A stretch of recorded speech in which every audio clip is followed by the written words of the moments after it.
আসসালামু আলাইকুম। হ্যাপি হোমি হল থেকে ডাক্তার নীলুফা ইয়াসমিন। আমার কাছে একজন পলিপাসের রোগী চিকিৎসা নিয়ে ভালো হয়েছেন। উনি কি কি সমস্যা নিয়ে আমার কাছে এসেছিল তার মুখ থেকে একটু সরাসরি শুনি। ভাই, আপনি কি সমস্যা নিয়ে আমার কাছে এসেছিলেন একটু বলেন।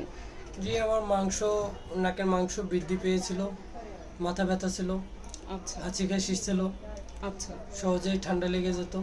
জি।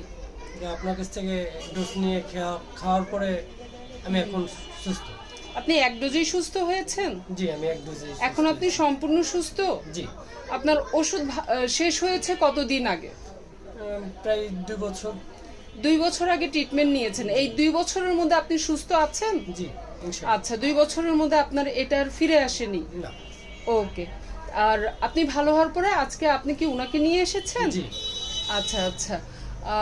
ভাই, আপনি এসেছেন, আপনার সমস্যাগুলো কি কি একটু বলেন। কি কি সমস্যা নিয়ে এসেছেন? আমার নাকে মাংস বৃদ্ধি, ঠান্ডা লেগেই থাকে, না মাথা ব্যথা, এই আমার। আচ্ছা, মাথা ব্যথা, নাকে মাংস বৃদ্ধি, মানে উনার যে সমস্যাগুলো ছিল আপনি সেই সমস্যা নিয়ে জি এসেছেন। জি সেম রোগ। আচ্ছা আচ্ছা, ঠিক আছে তাহলে।